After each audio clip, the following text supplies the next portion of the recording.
అండి అందరికీ. రీసెంట్గా వైజాగ్ అయితే వెళ్ళాం. అలాగా నరసింహస్వామిని దర్శించుకోవడానికి సింహాచలం అయితే వచ్చాం. డీటెయిల్గా సింహాచలం అంతా కూడా చూపిస్తాను, లాస్ట్ వరకు చూడండి. ఇదే కొండపైన ఉన్న బస్ స్టాప్. ఈ మధ్య ఇదంతా కూడా రీకన్స్ట్రక్షన్ చేసి చాలా అందంగా అయితే నిర్మించారు. ఇదంతా కూడాను కొండపై రావడానికి చాలా బస్సులు అయితే ఉంటాయి. కార్లు బైక్లు అయితే పైకి అలౌ చేస్తారు. కొండపైకి మెట్లు మార్గం కూడా ఉంది. స్వామివారిది అమ్మవార్ల విగ్రహం ముందు కొబ్బరికాయ కొట్టి మెట్లు ఎక్కడానికైతే ప్రారంభిస్తారు. ఎవరైనా మొక్కుకున్న వాళ్ళు ఉంటే మెట్టుకి బొట్టు పెడుతూ ఎక్కుతారు. అంత మెట్లయితే ఉన్నాయి. అలాగే మనకి ఏవి కావాలన్నా ఈ షాప్స్లో అయితే దొరుకుతాయి. ఇవి కూడా రీసెంట్గానే ఈ విధంగా మార్చడం జరిగింది. ఇవన్నీ కూడా ముందుకు ఉండేవి ఒకప్పుడు. అలాగా పైకి వస్తే గోపురం అయితే కనిపిస్తుంది. లోపల ధ్వజస్తంభం కూడా కనిపిస్తుంటుంది. అలా 360 డిగ్రీలో మొత్తం అంతా కూడా మీకు ఇప్పుడు చూపిస్తున్నాను చూడండి. ఈ డౌన్ ఆ పక్కనే శ్రీ కాశీ విశ్వేశ్వర స్వామివారి దేవస్థానం ఇక్కడ ఉంది. 4 వైపులా తలుపులుండి మధ్యలో శివుడిని అయితే ఆరాధిస్తారు.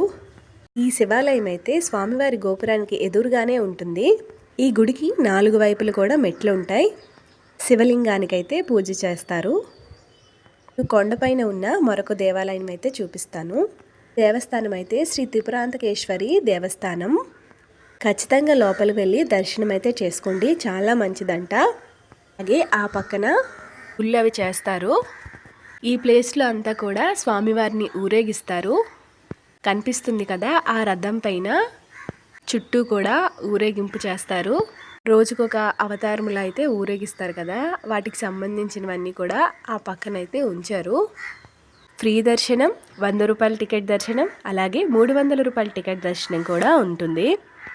300 రూపాయల టికెట్ తీసుకుంటే గర్భగుడిలోకి ప్రవేశం అయితే ఉంటుంది. స్వామివారి చుట్టూ కూడా ఒక ప్రదక్షిణ కూడా చేయవచ్చు. ఇప్పుడు మేము వెళ్తుంది ఫ్రీ దర్శనం. స్వామివారి దేవస్థానం అయితే కొండపైన ఉంది కాబట్టి ఇలా దర్శనంకి వెళ్ళేటప్పుడు కూడా మెట్లెక్కే వెళ్ళాలి. అలాగే నరసింహస్వామి విగ్రహాలన్నీ కూడా ఇలా వెళ్తుండగా మనకి కనిపిస్తాయి. అలా లోపలికి వచ్చేసరికి స్వామివారి కళ్యాణ మండపం అయితే కనిపిస్తుంది. ఇక్కడే స్వామివారి కళ్యాణం నిర్వహిస్తారు. వాటిపైకి ఎవరికి అనుమతి అయితే ఉండదు. అప్పుడు శిల్పులు ఎంత గొప్పవాళ్ళో, ఆ స్తంభాలను చూడండి ఎంత బాగా చెక్కారో. ఇప్పుడు మీకు గుడి ఎంట్రన్స్ పాయింట్ చూపిస్తున్నాను. రాజగోపురం ముందు ఉన్న ధ్వజస్తంభం ఇది.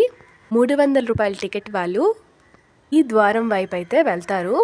ఇక్కడైతే ఫ్రీ ప్రసాదాలు ఇస్తారు. ఆ పక్కనే మ్యూజియం కూడా ఉంది స్వామివారిది. ఇది కేవలం 10 రూపాయల టికెట్కి మొత్తం అంతా కూడా మనకు చూపిస్తారు. ఇదంతా కూడాను చాలా అద్భుతమైనది. ఎన్నో శతాబ్దాల కిందట ఈ గుడిని అయితే నిర్మించారు. అక్కడ కనిపిస్తున్న స్తంభమే కప్ప స్తంభం. కోరికలు ఏదైనా చెప్పుకుంటూ కప్ప స్తంభానికి అయితే మనల్ని కడతారు. అలా చేస్తే మన కోరికలన్నీ కూడా నెరవేరుతాయని ఒక నమ్మకం. మనకి వెండి పోతైతే ఉంటుంది. దర్శనం చేసుకుని వచ్చాక బయట కనిపించే శిల్పకారుణ్యం. ఇదే స్వామివారి ఉండే ఆలయం బయట ఈ విధంగానైతే ఉంటుంది. వచ్చే ద్వారం అన్నమాట. ఉత్తర ద్వారం గుండా ప్రవేశం అవుతాం, దక్షిణ ద్వారం గుండా బయటకైతే వస్తాం. 3 వైపులు కూడా గోపురాలు అయితే ఉంటాయి. ప్రసాదాలు కొనుక్కోవడానికి 2 లడ్డు కౌంటర్లు, 2 పులిహోర కౌంటర్లు అయితే పెట్టారు. 2 వైపులు అయితే ఉంటాయి. ఒకటి క్లోజ్ చేస్తే ఒకటి ఓపెన్ చేస్తారు. మజ్జిగలు, ఫ్రూట్ సలాడ్లు అన్నీ కూడా ఇక్కడ అమ్ముతారు. ఆ ఎదురుగానే వెళ్తే అన్న సమారాధన ఉంటుంది. తర్వాత గోశాల అయితే అక్కడే కనిపిస్తుంది మనకి. లోపలికి వీళ్ళైతే తీయలేదు, బయట నుంచి మొత్తం తీశాను చూడండి. చాలా బాగుంటుంది. లోపల ఆవులు, పెయ్యలు పూజ చేయడానికి పంతులు గారు కూడా ఉన్నారు. గోదానం ఇస్తే చాలా మంచిది. ఏ రాశికి ఏ నక్షత్రానికి ఆ చెట్టునైతే ఇక్కడ ఉంచారు. నక్షత్రానికి మనకి ఎలాంటి దోషాలు ఉన్నా ఆ నక్షత్రం యొక్క చెట్టుకి ప్రదక్షిణ చేస్తే దోషాలన్నీ కూడా పోతాయి. అన్ని భాషల్లో కూడా రాశారు. ప్రతి సంవత్సరం కూడా ఈ కొండ చుట్టూ గిరి ప్రదక్షిణ అయితే చేస్తారు. ఆషాఢ శుద్ధ పౌర్ణమి నాడు దీన్నే గిరి పౌర్ణమి కూడా అంటారు. గిరి అనగా కొండ కదా, కొండ చుట్టూ ప్రదక్షిణ అయితే చేస్తారు. 32 కిలోమీటర్లు నడిచాక స్వామివారిని దర్శించుకుంటారు. సంవత్సరం అంతా కూడా స్వామివారిని ఇలా చందనంతో కప్పి ఉంచుతారు. సంవత్సరంలో ఒక్కసారే చందనాన్ని మార్చేసి చందనోత్సవంగా నిర్వహిస్తారు. ఇప్పుడే స్వామివారి అసలైన నిజస్వరూపం కనిపిస్తుంది. ఇదే స్వామివారి అసలు రూపం. మీ అందరి కూడా స్వామివారి కృప ఉండాలని కోరుకుంటూ thank you for watching. Please like, share and subscribe our channel.